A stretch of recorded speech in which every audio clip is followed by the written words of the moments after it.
Марковски компани двојно ја зголемил цената за ископ на јаглен во рек Битола во 2022 во однос на годината претходно, а потоа со лажни фактури при испораката на јаглен, истиот товар го наплаќал повеќе пати.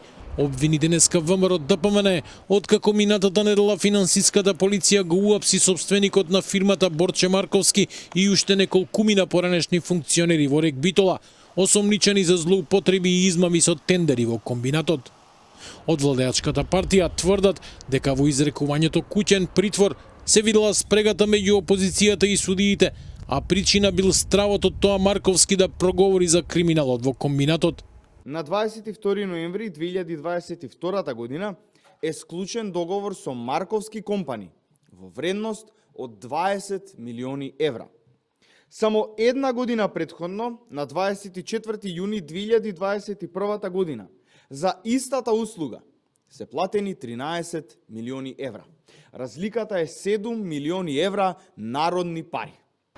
Енергетиката се соочува со хаос, а на прагот на грејната сезона во рек Битола се уште не работи блок 3, вратија од опозицијскиот СДСМ, за кого ова била главната причина, за како што ја нарекоа класичната црна кампања која прераснала во политичка паника.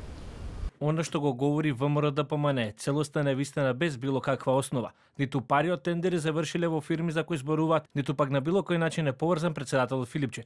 Тоа се лажни обвинувања и измислени конструкции. Ова веќе добива комични димензии. Каде е видено власта да зборува само за опозицијата, а да не каже ниту еден збор за својата политика, проект или успех?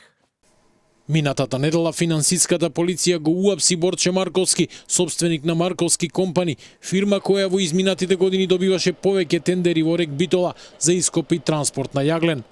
Според истрагата, постои сомнение дека во 2023 година дел од фактурите биле лажно издадени, со што била направена значителна штета на државниот енергетски комбинат. Марковски беше приведен заедно со уште неколкумина вработени во комбинатот. 24 часа по изрекувањето на куќен притвор за Борче Марковски, битолскиот суд ја прифати жалбата на обвинителството, па собственикот на компанијата со најмногу тендери во земјава замина во затворски притвор.